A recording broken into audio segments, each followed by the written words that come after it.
శ్రీకాకుళం జిల్లాలో క్వారీలో పనిచేస్తున్న ముగ్గురు కార్మికులు మృతి చెందడం అనుమానాలకు తావిస్తోంది. మెలియాపుట్టి మండలం దీనబంధుపురం పంచాయతీ దబ్బాగూడలోని మనీషా కూనపురెడ్డికి చెందిన విఆర్టీ గ్రానైట్ క్వారీలో నిన్న రాత్రి ముగ్గురు కార్మికులు అనుమానాస్పదంగా మృతి చెందారు. పిడుగుపడి ముగ్గురు చనిపోయినట్లు క్వారీ యాజమాన్యం బంధువులకు సమాచారం ఇచ్చారు. బంధువులు వచ్చేలోపే మృతదేహాలను ట్రక్కులో క్వారీ యాజమాన్యం కొండ క్రిందకి తీసుకువచ్చారు. దీంతో బంధువులు క్వారీ యాజమాన్యం వైఖరిపై అనుమానాలు వ్యక్తం చేస్తున్నారు.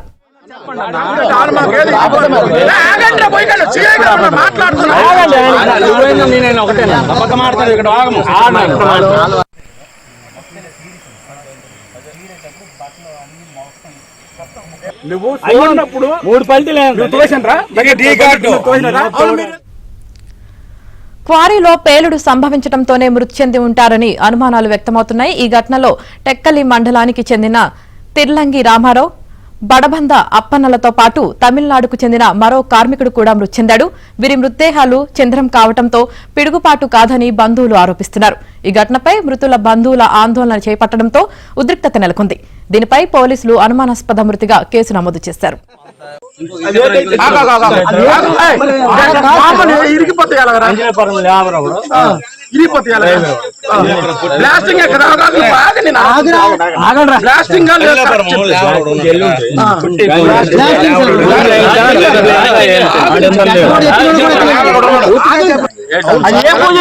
చెప్పన్నా.